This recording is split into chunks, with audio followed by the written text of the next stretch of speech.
Today is really a momentous day because today 6,000 books were published, 2.2 million a year. So that means 6,000 books were published today. 6,000 books are now available for you to order. And you can pretty much guarantee that all of those 6,000 authors want you to buy their book. They want you to read their work. Of the 6,000 books published today, the writers right now are posting links on social media, Facebook, Twitter, pleading for you to buy their book and to attend their Zoom readings. How many of the 6,000 books that are published today are you going to read? Well, if you're like most people, you buy 4 or less books per year. Or if you're an avid reader, 12 books a year, which means that you're not likely to buy one of the books that was published today. And of the 6,000 books published today, very few of them will ever appear on the shelf of a bookstore.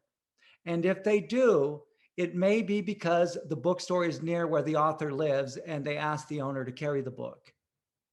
Statistically, none of the books published today will ever find its position on the shelf of an airport bookstore. That's kind of a trade joke. More than any time in our history, we have an abundance of literature produced every day, 6 million books per year worldwide, or 2.2 million worldwide, 1 million books in the United States alone. And people read an average of 7 minutes a day. So why would you start a press in today's literary economy? But maybe that's not a fair question, because if you loved food and you lived in New York City where they have some of the greatest restaurants in the world, if you love to cook, does that mean you shouldn't open up a restaurant because others have already done it? No, you love to make food. You want to feed people. You want to see people happy eating what you made. My guests today are independent publishers who are feeding us the stuff of life, food for our souls. My guests today love to make books for you. What each of them have in common is that love when they see a new book reach new readers. They have a passion for publishing. They have a passion for books. And today we want to celebrate them. We want to share their passion and to support them any way we can, not only by buying their books, but by sharing what they do with the world, reposting their websites on social media, whatever we can do to help them. Today, we are talking with Edward Vidaurre, publisher and owner of FlowerSong Press, Laura Cesarco Eglin, publisher and owner of Veliz Books, and Miranda Maloney, publisher and owner of Mouthfeel Press.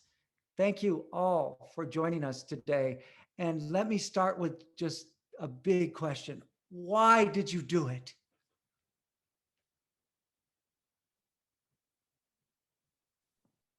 Somebody has to go. I'll go first. I did it foremost because I have a passion for books. That is my art. That is the art that I create. Also, I have a passion for literature and disseminating literature. And I want everyone to read and to share and to read. And so for me, that was very important. Also, the third thing was to publish books that shared our stories and our history that sometimes otherwise is not in the mainstream. So for me, that was an important reason. I was talking to a publisher yesterday, and he was saying to me, oh, you know, sometimes people say, well, we don't have the market share, or they're not, we don't have the backup.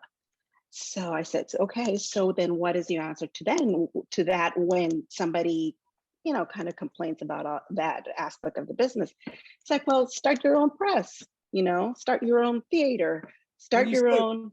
When you use the word our work, our literature, who are you talking about?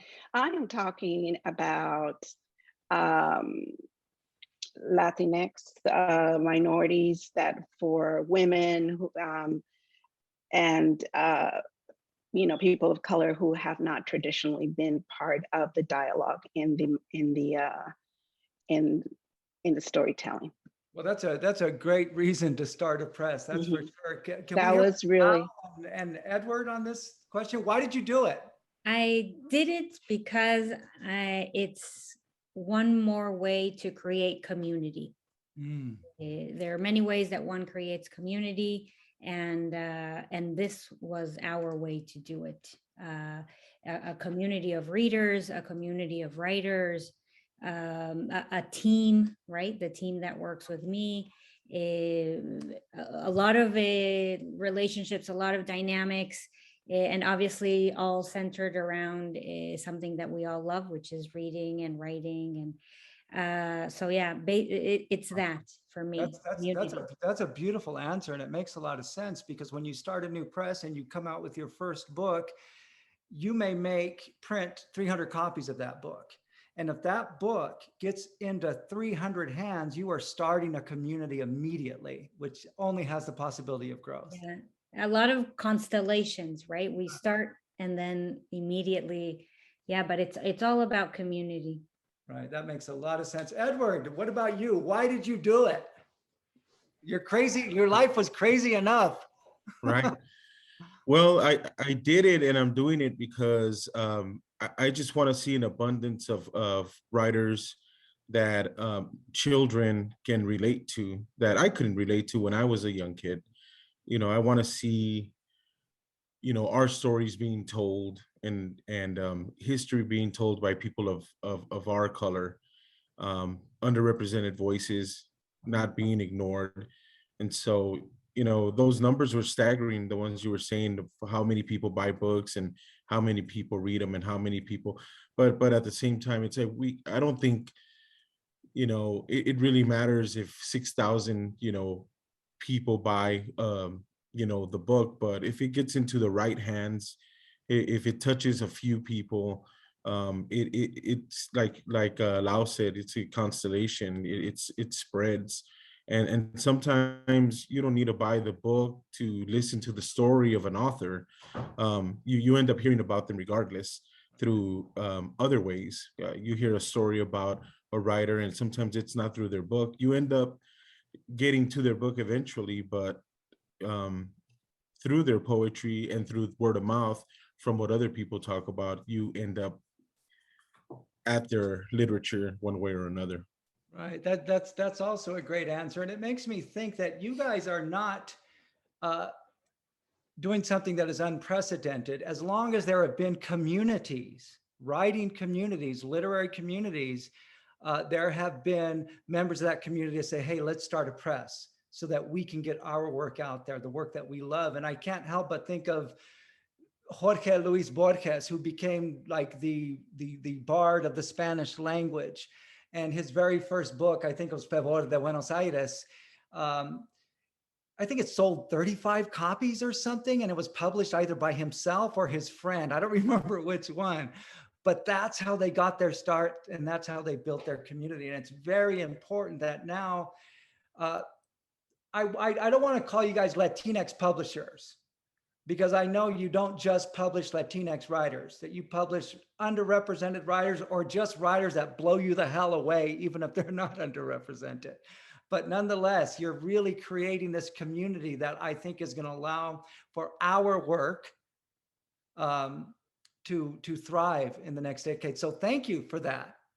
Let me ask you, how connected to being a publisher is your sense of activism?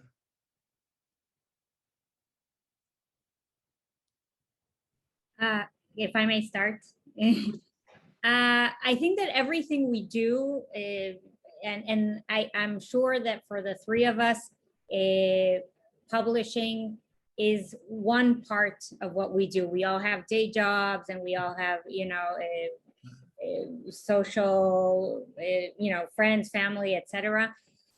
So I don't see my work in Veliz Books as the only time where I do a social political activism. I think that I do it all everywhere I go, as a professor, as a publisher, as an editor, as a poet, as a person, as a woman, etc. Right?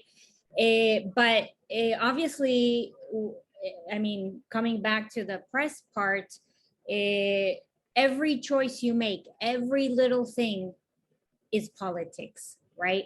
Who you publish, seriously, who you publish, who you have as your team members, how you present yourself, everything, every little thing. If your website is only in English, is it also in Spanish or any other language? How people can approach you as a publisher. Do you actually answer the email? Do you not? Every little thing is politics. And in that sense, I would say, yes, I am politically committed to I'm sure that each one of us has their own interests, agenda, whatever you want to call it, and I'm politically committed to my points of view and interests, and they permeate the press. Right. You can't separate who you are from the work that you do, that you love to do. Edward, can you talk a little bit about how your activism in the literary community of the border city, McAllen, and that area led to you becoming a publisher? I know you worked with a lot of high school students about getting their voices out. Right. We started doing youth anthologies to listen to the voices from students from, all grade levels, from kinder to high school. And it's, we get drawings from children that prefer not to, or know how to express themselves through writing, but through drawings. And we notice that we see a lot of the issues going on at home, and what their experiences are with what's going on, and they're paying attention to what's going on in the news. So they're drawing flags, and they're drawing barbed wire, and they're drawing things that are happening in their home, and they're drawing about a lot of things. So we're paying attention to the political dramas that are going on in their lives through opening up discussions and doing calls for submission for anthologies for youth. And so that's a great avenue that we explored with the Poet Laureate program down here in McAllen. And it's all in the youth. The truth is in the youth, and it's great to explore it, and sometimes teaches us as adults what's really going on, and to see things with new lenses, and attack our activism in different ways as well, by paying attention to what they see. Sometimes we don't see certain things. Sometimes we're angry, and sometimes paying attention to the children, we can kind of attack it through I guess another angle. Sometimes it's an angle of kindness, but that works differently and in a more effect.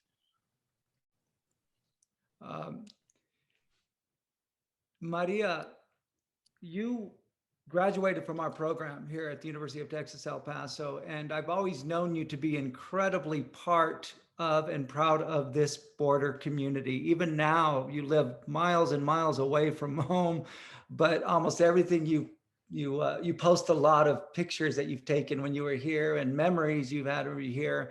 How is your commitment to the border community reflected in the choices you make as a publisher? Well,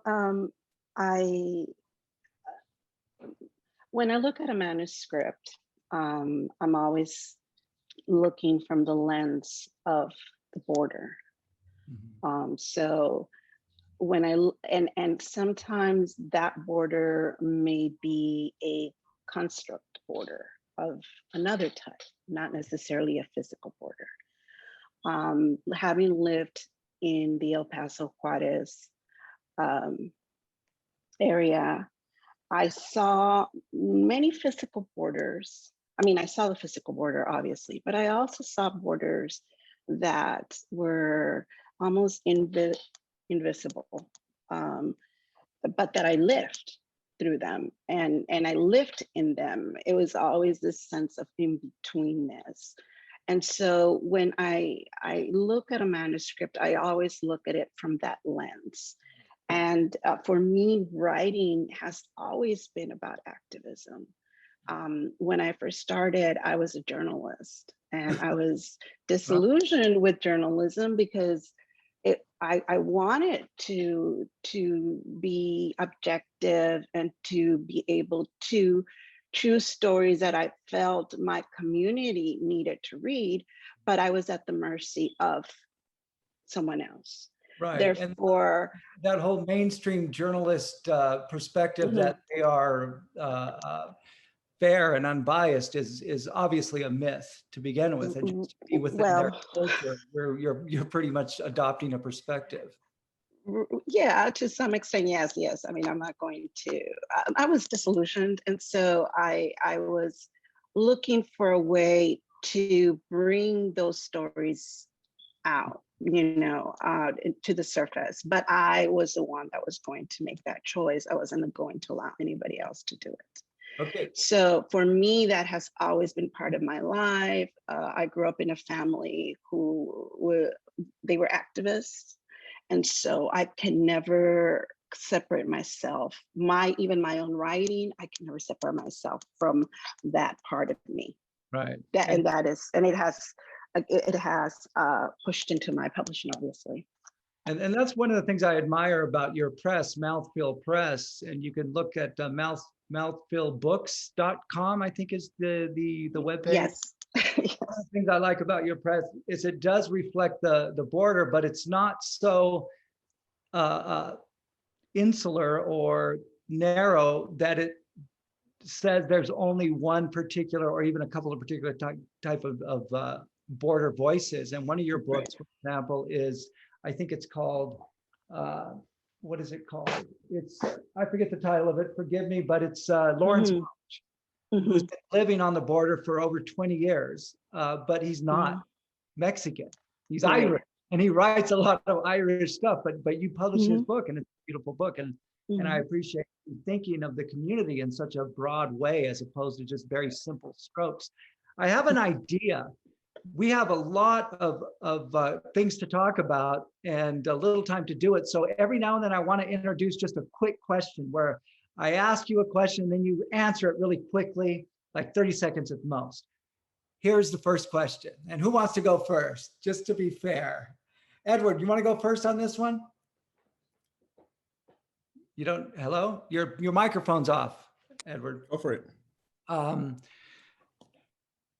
What was the most rewarding moment you have ever had in reading a manuscript that you were considering publishing? 30 seconds. The most rewarding, there's been a lot it's a lot of manuscripts. I think it was, and I'll get a little personal on one.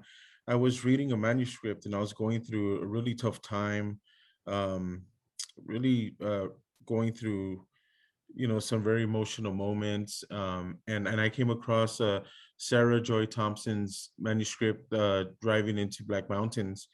And, reading, and it was during the time of, a lot of political strife and stuff going on. And her poetry came to me, and it was very nature-based. And just reading it was like a salve, it just washed over me. It just felt like a healing. And I'm not one to read a manuscript just once. I read it several times at night, in the morning, at different times during the day, just to make sure I get the feel for it. And each time I read it, it was a different type of nourishment. And I just thought, man, this is a beautiful collection. And not to say that other manuscripts don't feel special. No, of course not. This isn't to diminish anything. Absolutely. But this one just, I was just very angry at the time. And it was it had to do with political stuff too, and just angry at the way the stuff was going on, and it just came. It was perfect. And so now That did the it for book me. is available, the name of the book and the name of the writer? It's Sarah Joy Thompson, and her book is Driving into Black Mountains. Thank you. Lau, same question. So I'm going to be very quick, but I have to say the question sort of borders on which child do you prefer? And it's impossible to say, but so I will give an anecdote of the last book that I really tried to avoid that part of the question, but you're right. It's embedded into it. Yeah, there's a little bit of that. So the book that I'm choosing to talk about is Subjects We Left Out. It's I love that book. Yes, by Naomi Washer. And I was reading manuscripts and I started reading this one and I just couldn't put it down. I mean, I was in my office, I had to go home, and I didn't go home until I finished the whole book in a sitting. That's and beautiful. If anybody knows me, they know that I don't have my attention span is very short and blah, blah, blah. So for me to say that I sat and read the whole book in one sitting, that's a huge thing. I just couldn't stop. And I finished it and I emailed Cristal and Acuña, my right hand in Veliz Books. And I said, we just have to publish this book. It's amazing. Fantastic. Maria.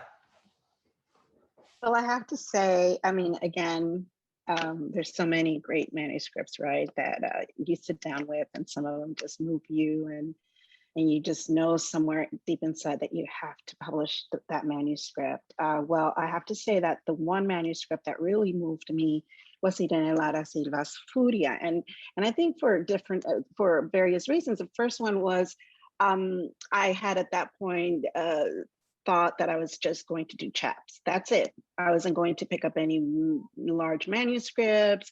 I didn't feel capable of doing it. And then I read Irene's book. And the one thing that stood out for me was the form and the language. Now, I'm all about freedom of form and language. And as much as, I learned the craft, and I know beautiful lines, and I know how to write a poetic line. And Irene Lara really had those moments where those lines almost danced across the page for me. And at that point, I felt yes, the subject was very tough for her. And I think for me too, and maybe I was feeling a little bit of what Edward was saying too, was at a very pivotal time in my life when I read her book. But more than anything, I said, this truly represents what I want to do with my press. Yeah, and I 100% agree with you on that book, Furia by Irene Lara Silva. It is an amazing book. Thank you for publishing it, for getting it out there in the world, because it's an important book as well. A lot of times we send manuscripts out, whether it's to publishers or literary journals, and we immediately get a rejection. And there is the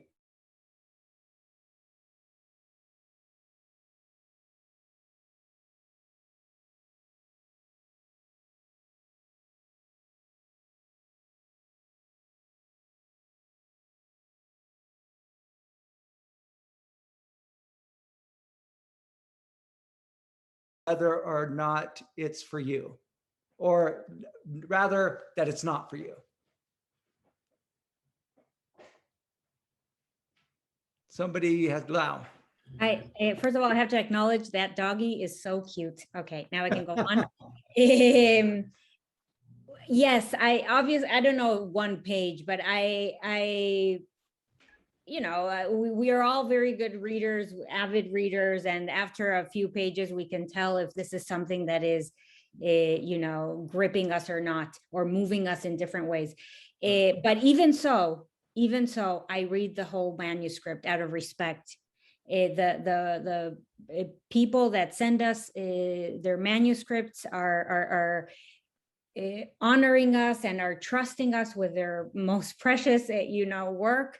And And in order to respect that trust and for it to be two-sided, and also in order to keep an open mind, yes, I know what I like, but who knows? I can be surprised, you know? So I read the whole thing. That's amazing that you are committed enough to read the whole thing, because it you know, I think the image that you have of the writer sending you a manuscript, sending you their heart, sending you their love, is really a good one within which your publication company needs to function to keep its spirit, you know, its identity. But what about if you could look at a couple of pages and know this is not the energy I want in my company? This writer does not represent the energy. Is it possible that what you're also reading is a writer who's sending it to every press that they could find? So they're sending it to 60, 70 places, hoping to get a response? Maybe, but I'm not going to fault them for that. I mean, it is very, very difficult to actually know a press, even if you do your homework and you know, and look at the web page. Even if you have bought a couple of books, who knows, you know, what they want and what they do not want. I'm in general, it's not me, the only one that's doing the reading, and you know, we have discussions that.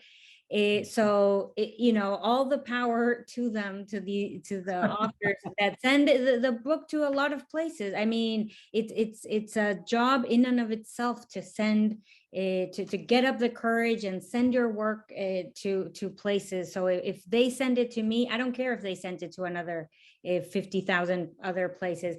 They sent it to read the whole thing.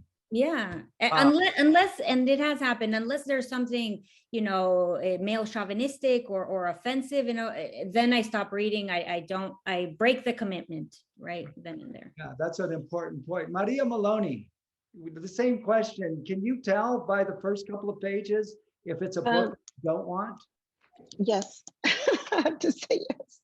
And that is one of the reasons why I always, as an editor, you know, as also a professional editor, I always, and sometimes people will call me and because they want to talk about how to put a manuscript together, I always say that first poem has to be a really strong poem. It has to set that tone, or that first story.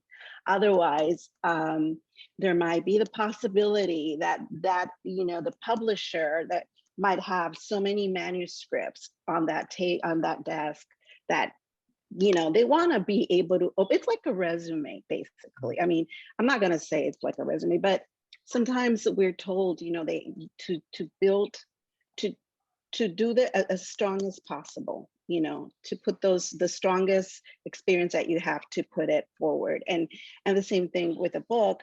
I pretty much can tell when there's energy or there's no energy. It doesn't mean that I reject it 100% at that point in time, but it does feel but I think after reading so many manuscripts, you do know. And so yes, I yeah. Edward, do you want to answer that, or do you want me to go to the next question? I'll answer it real quick. I sometimes can rearrange a manuscript to where if that first poem didn't do it for me, we can either remove it and it'll still make the manuscript strong without it, or move it to the center or the end of the book. And sometimes it has a different feel after reading other poems leading to that poem. If that one or first or second one doesn't hit you right when you're first reading it. And again, you know, it takes a few readings. Some of the best books that are out there right now, after the first reading, I didn't like them much. And then when I read them several months later, even a year later, I think they're wonderful books. All right, cool. These are great answers. But I would still encourage, and I'm sure you would too, writers to make sure that when they submit a manuscript, that it is going to get attention the first sentence, and then the second sentence, and then the third sentence. And so by the time you're at the end of the page, you still want to read the next page, as opposed to being disinterested. Another thing, writers submit manuscripts and they write cover letters. How important is the cover letter to you? especially perhaps on unconscious levels, if you get a really good cover letter, are you more likely to read the book more carefully the first time? How important is the cover letter? And this is, writers want to know this. I like cover letters. I like to read where they've been published, to see that, it's not just me who's going to be interested in their manuscript, but others have accepted their works as well, so that I can go into those places and see what other writers they've also been publishing, just to get a vein of what type of authors they're looking for, what type of author they fit in with. But yeah, a good cover letter. Something that I would say that I'm not too crazy about is name dropping. Probably, saying, saying, so and so, or you publish so and so who is a friend of mine, or you publish so, or I've been buying books from your press for a while, and it's kind of, stuff like that. It's like, well, I don't want to feel like I owe you. So just let your work speak for itself. Put in the work prior to putting out a manuscript. Get published in journals and magazines, or if not, just a simple hello and here's my manuscript. Thank you for reading it, and I hope you find favor in it. And simple. Thank you, Maria Maloney. The cover letter. So I appreciate cover letters. I really do, though I sometimes, it hasn't been until lately that I've actually on my website posted specific, how to approach the cover letter. And that is, maybe a little bit about the manuscript, a description of the manuscript, and maybe a bio note. And the reason why I like to read the description of the manuscript is because I also want to think about, the perspective from where the writers wrote it from. It doesn't mean that, especially with poetry, it could be interpreted in so many ways. It's always fun, and it's the thought process of the writer, and it also helps me to get to know the writer a little bit before I start talking to them, so I know how to approach the writer. So for me, that is important. Thank you. And for me, I basically agree with Edward and Maria. I really like cover letters. It's a first approach. It's a first getting to know the author or the translator, because we also publish translations. How they present themselves, how they present their work, it's super important. I don't really care much about it's been published in 1,000 places and so said this about the book. I trust myself as a reader, so I don't need all that. But yes, I want to know how is it that this poet, author, translator is envisioning their book, and for me, it's very important, not only, when I write my poetry or when I do my translations, it is important for me to be able to articulate what it is that I'm doing and why I'm doing it, right? And I want that from the most beautiful thing for me is when I start the conversations with the authors and translators and poets that we publish, is that dialogue, starting to get to know them and having these conversations about their work. It's wonderful. And may I add, I'm sorry, may I add that it's about poetics. I mean, for example, as a writer myself, I need to know, like Lau said, I need to know where I'm coming from and how I'm going to articulate that. So I do like to get those cover letters, because that gives me a good picture of the poetics of the writer too. So. This may sound like a weird question, but there's enough evidence in cognitive psychology and the economics of thought to show that a judge will judge more harshly right before lunch And there's so much statistical proof for this that you can't argue it. There's certain times of the day where judges will be more harsh than other times of the day. Usually if you catch them like at 9 or 10 in the morning, you're good. If you catch them right before lunch, you're not that good. If you catch them at 3 p.m., they're in the nap zone and you're going to get a harsher judgment. This is just something that's wired into the human brain. And so whether we like to admit that it's possible, what is the best time for you to read a manuscript? And do you choose a process that might divorce you a little bit from bias inherent in how our brains might get tired at particular points and be more impatient?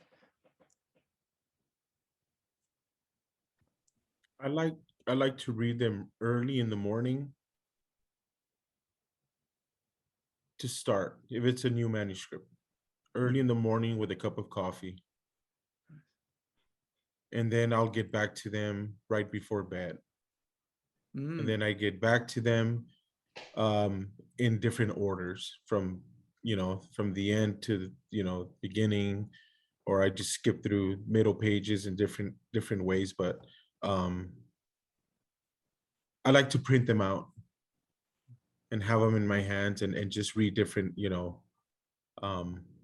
poems by themselves. That's interesting, printing them out. I wonder how the tactile experience of having the manuscript in your hand opens you up to, I guess, greater possibility of entering into the writer's perspective. What about you, Lau? When do you read the I don't have a particular hour of the day that it's better to catch me reading it at that time. It has to do more about when I have a mental space. If I'm about to go into a meeting, I'm not going to start reading a manuscript because that's not going to honor the work of the person that submitted their work. So, and the other thing, so when I have when I am able to make some mental space, I do that. And the other thing I do is I never read more than 2 manuscripts in a row because I need to pause, let it sink in a little bit. I'd love to print the manuscripts, but I don't because the trees, no, I'm not, no judgment, Edward. It's just that I just can't do it. But yes, I'm definitely with you. But definitely, I prefer to have a real book in my hand, but manuscripts is something that I just don't print. Right. Maria? Yeah, I am the same way. By the way, this is one of the big secrets of professors too. It depends on what time of day we're grading papers. Yes. That determines often the grade. Anyway, go ahead. No, I'm more. I agree with Lau. For me, it's more of a mental space. I like to clear my brain, of anything around that might contribute to some bias or where I'm not reading it well, so yes, I definitely do have it. And it really doesn't matter the time of the day, as long as I have that. It's almost like that downtime where my brain is just relaxed and I can really enjoy the manuscript. Right. All right, thank you. I'm going to just ask maybe 1 or 2 more questions and then give you a chance to say anything that maybe I didn't ask that you would like to talk about. And then I'd like to take questions from the viewers. We have quite a lot of viewers that have questions. And so we'll take those questions. We'll turn it over to Ileana and Claudia, I think, who will answer them or ask them. But each one of you I've known first as a writer. Edward, I knew you as a poet before I knew you as a publisher, and we hung out in McAllen when I was doing a reading there. We did a bunch of different readings together, and I've read your books. I've had you on the show. You're a fantastic poet. Maria, we worked together at UTEP. You were a student, and I read a lot of your work then. And then when your Malvina book came out, which is The Lost Letters of Malvina, about Einstein's first wife, having to live with such an insufferable, I guess, I don't know what we'd call them, bore. And then Lau, I've read your poetry and felt really connected to it. You're all writers. You're all beautiful writers that I deeply believe in. How does being a writer and a publisher, how does it feed into each other? How does being a publisher feed into your creative work? And how does your creative work feed into being a publisher?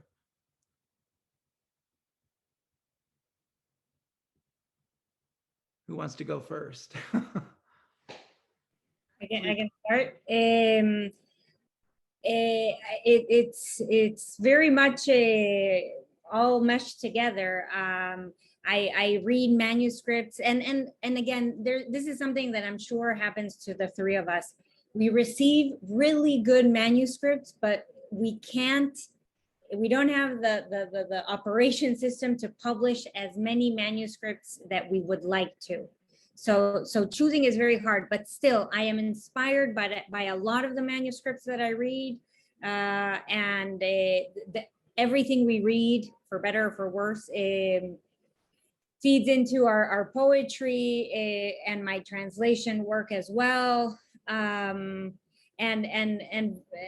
the other way as well, I think that as a poet, as a reader, as a translator, I am able to appreciate the work that is sent to us in a different way than if I were not.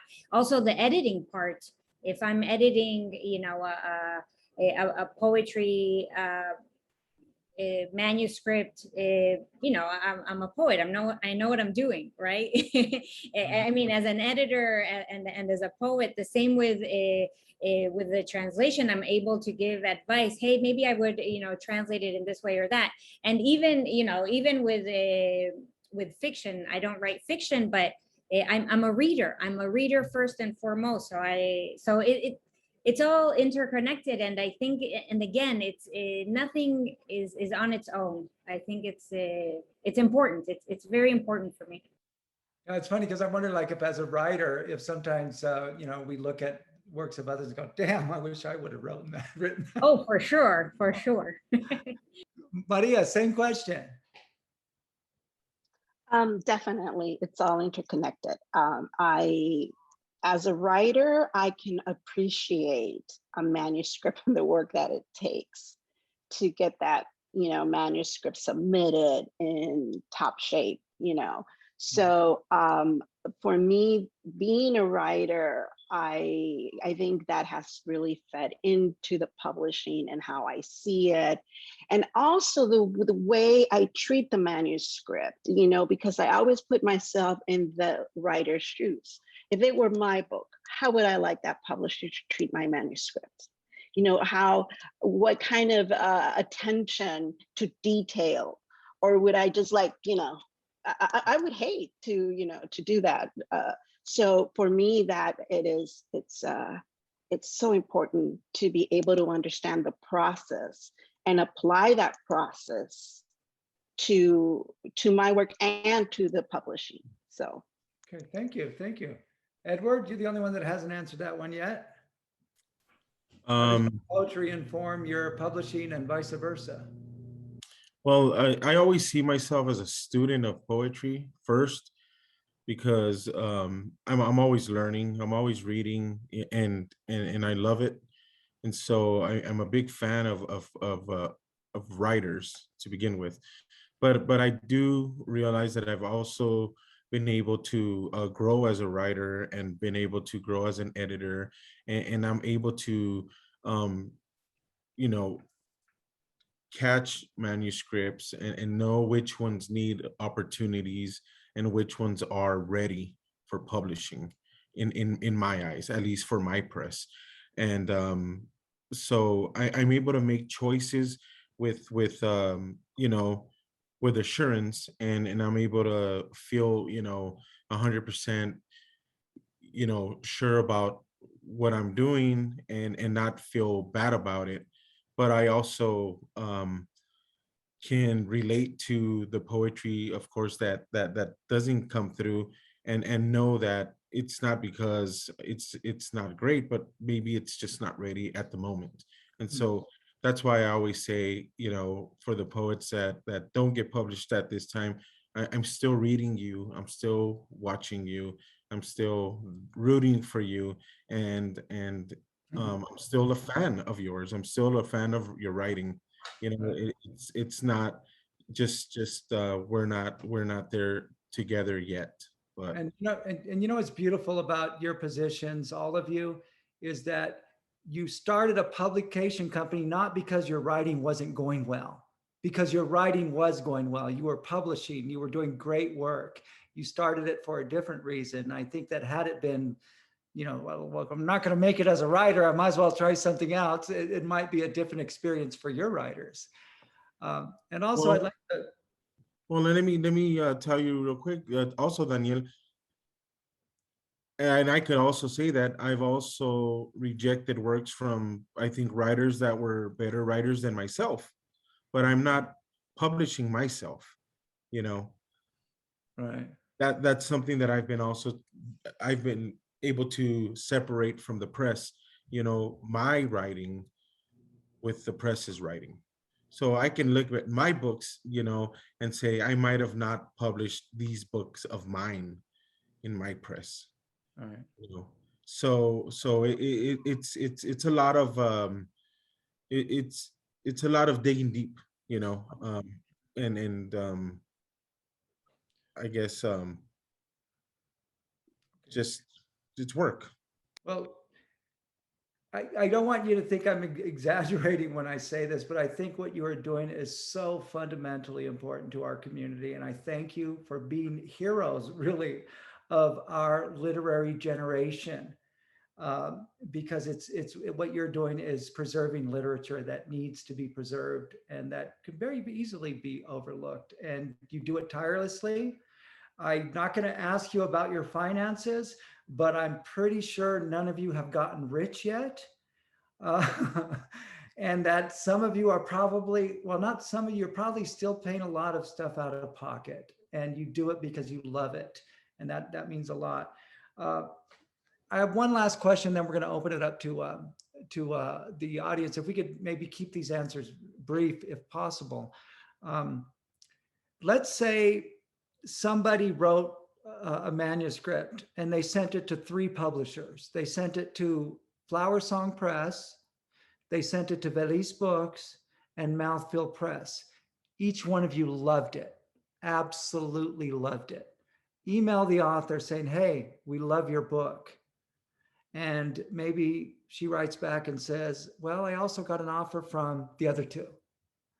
What would you say to that author to perhaps encourage her decision to go with your press?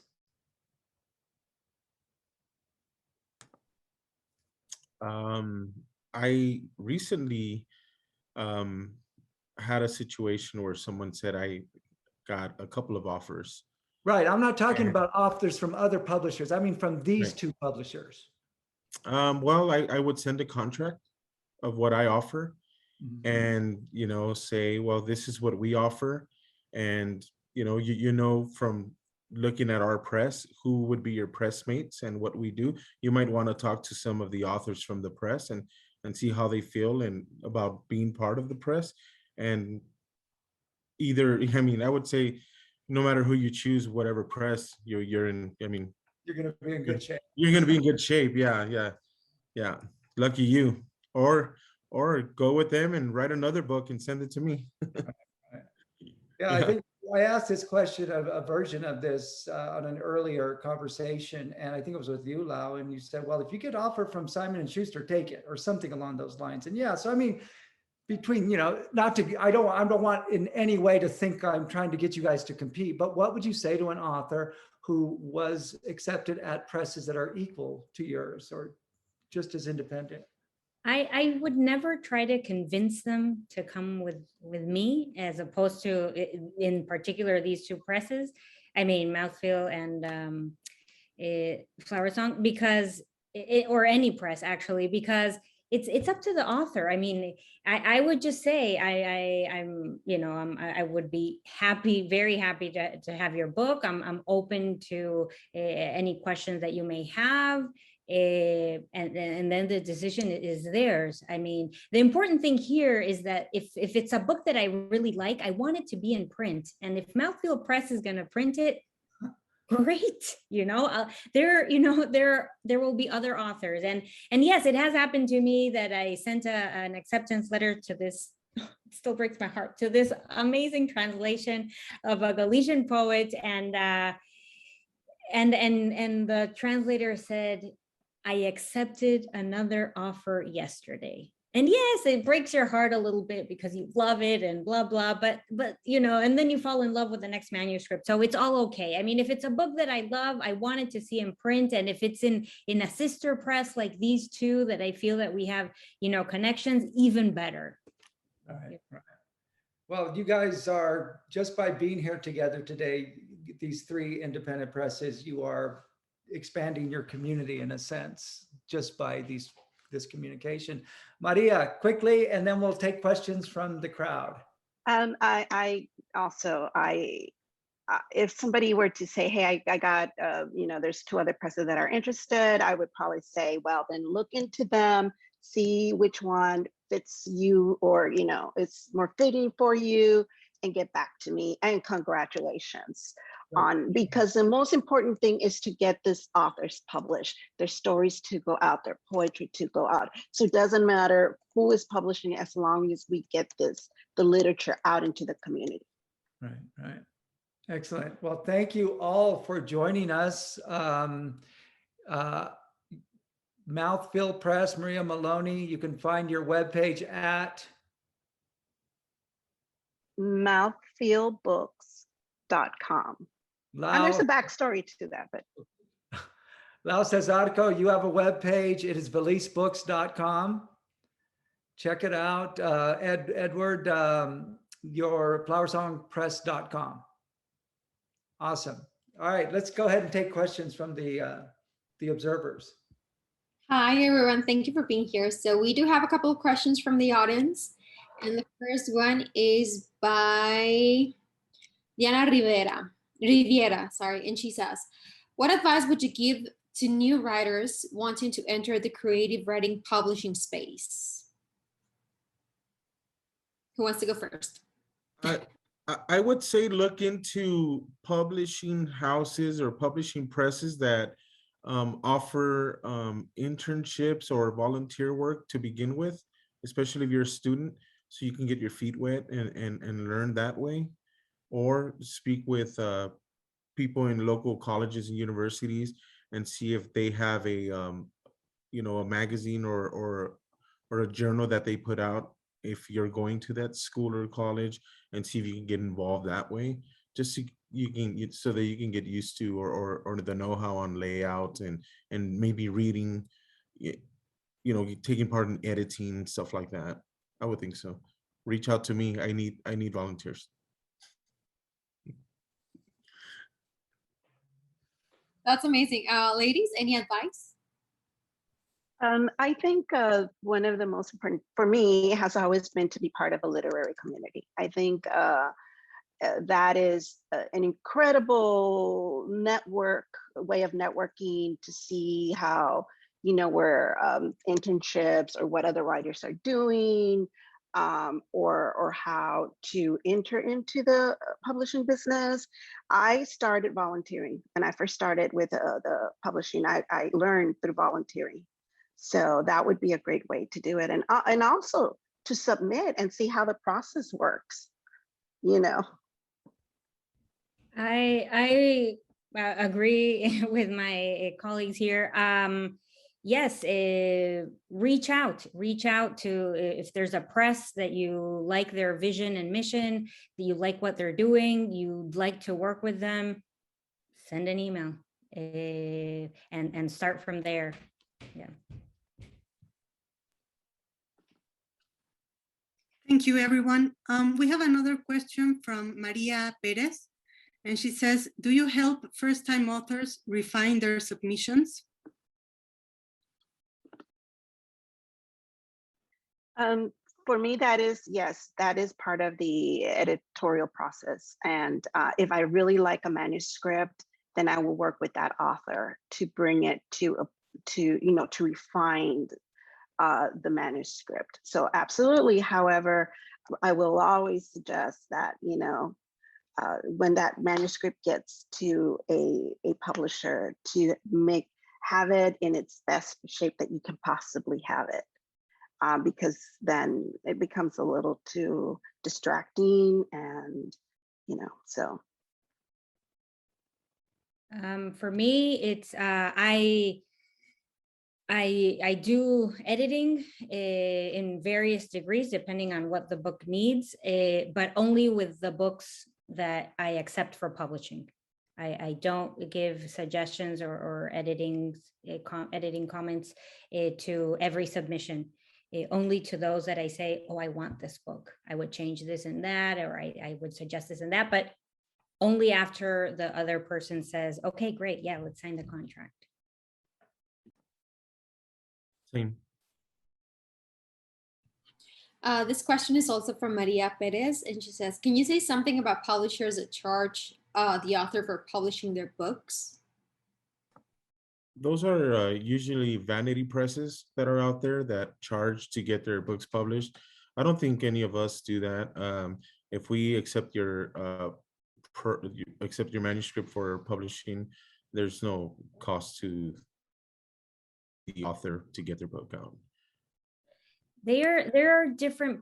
Yes, I agree that these three presses we don't charge for the publishing of the book, but I know that there are different models, and they don't call it charging for the book. They could call it you have to buy a certain amount of books, or you have to sell a certain amount of pre-orders. It's a different model, but it's a model that is, for me as a poet or as a translator, it's uncomfortable, because it means that I will that I might have to put money that I don't have. So it's your choice. There's nothing bad or good about it. It's just a different model. We the three of us don't do it, but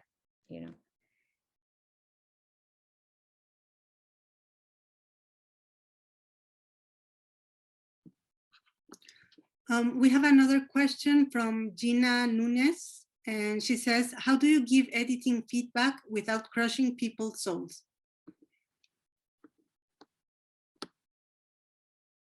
That's a great question.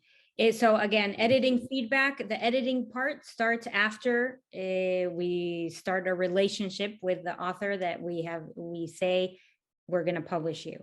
And the same thing that I would do with anybody, a friend that I'm reading their manuscript, or a student that I'm reading their manuscript. The idea is not to crush the soul. The idea is that we are working together, because it's in both of our interests that the book be the best book possible. So I think if both parties understand that this is, a collaborative process, I don't think there will be any soul crushing. That's harsh. Yeah. I usually ask if I'm looking at a manuscript and I really like it, I usually, ask the author, so how open are you to editorial comments? And, most of the time the authors will say, oh yeah, sure. So that already gives me a little leeway into how I'm going to enter the discussion with the author. So that helps me. I usually have a set of questions I'll ask an author before we commit to publishing a manuscript. Don't come to me with if you have a soul. I'm just kidding. Leave your soul at the door. No, I mean, it's one of those things, like Maria said. I think we all ask, how open are you to suggestions, and it's always just to make it better. But again, for any of you out there, you want to tighten up your manuscript, give it to somebody that does editing, even if it's simple looking over. Sometimes we feel you don't feel like you need to rush and send out a manuscript because you feel like you need to get, published right away. It's better to take your time to get it right, to get it tight, and so that when you do get the suggestions, it's not as much as you would have if you would have sent it raw and here you go, and there it is. This is all I have to offer, so that it's quicker to work with. But there's always going to be suggestions. There's always going to be, no matter how tight you send it, because after a while, you're not going to see any mistakes in your manuscript because you've already gone over it, so many times, and someone else is going to look at it and they're going to find it. So just be open to it and give it to people that you trust, but also people that are going to give you honest feedback. Don't give it to people that are going to think that your work is wonderful from beginning to end. Give it to people that are going to be honest with you and say, even if you have to pay for it, I mean, find somebody that you can afford and say, hey, I'm really proud of this work. I really want to send it out, even if you have to pay for it. Send it to an editor or somebody who's doing the work. And sometimes some of us, we know editors that are out there doing work and even need work. Our students that are out there looking for work, and they're great editors, and they'll do it, and they'll give you really good suggestions, and even you'll put out something that's like greater than you already had going. They might make you add new stories to it, or more poetry to it, and you'll be so happy for it, believe me. And it's true. I agree with Edward too.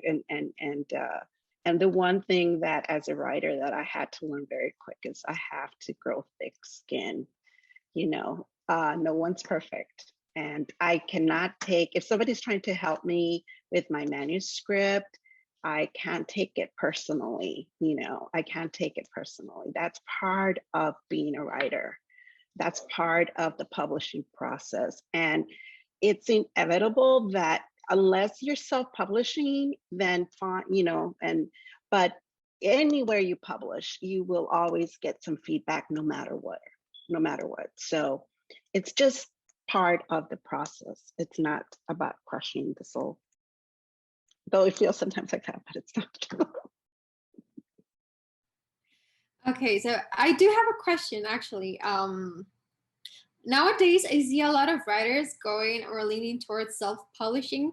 So I want to know, how much of an impact does this sort of decisions have on small presses? Because they're deciding not to go to the big presses, but not to the small ones either. So does that even have an impact on small presses? Not really. It's like Daniel Chacon said, there are so many writers out there, and we all want to publish our books that, if a few people go to self-publishing, there will still be more writers. So, and again, if somebody here that is listening to us wants to open a press, there is space for everyone. So it's not a panic mode or a competition or anything. It's just different spaces that are created, right? Or at least I think that. No, I think so too. I think so too. I don't think self-publishing has really made an impact. I know that, as a matter of fact, I was just reading today that self-publishing has actually, the percentage has come down a little bit. I mean, there was an influx of self-publishing at one time, and it has, for whatever reason, slowed down. But I know that it doesn't affect my press.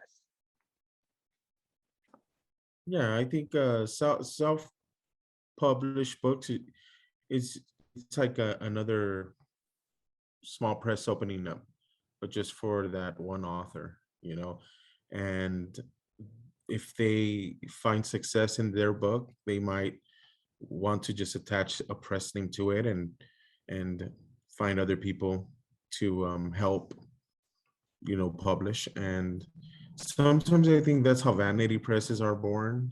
They see what it costs to do it, and then they'll say, hey, do you want to publish a book? you know, I'll charge you this much for it. And the only thing I feel that gets lost in stuff like that is the editing support, you know, the support of all the other things that a small press can offer.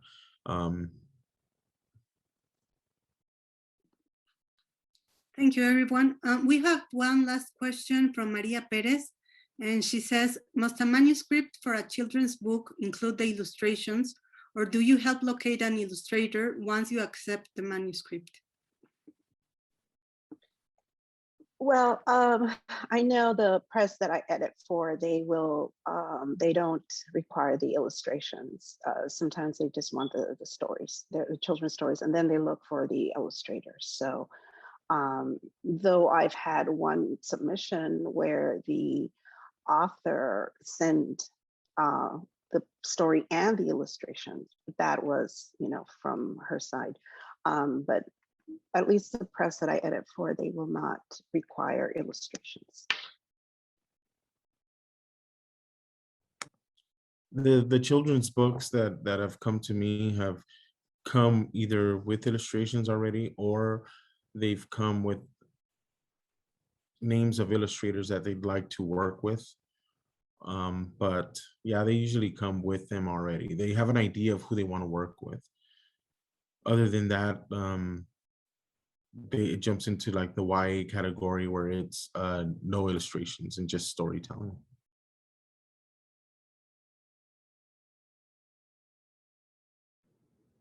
Okay, I think we like to thank everybody. Claudia, Ileana, thank you so much for the questions, and Sergio for putting all this together. Don't forget, you could go to the Words on the Wire YouTube channel and rewatch this over and over again, like you have the time, right? Or you could go on Facebook Live. It should be up there for a couple of days, or I don't know how long. But thank you so much, everybody. And thank you. We're all doing our best to support literature, and that means a lot to our community. Goodbye, everybody. Thank you.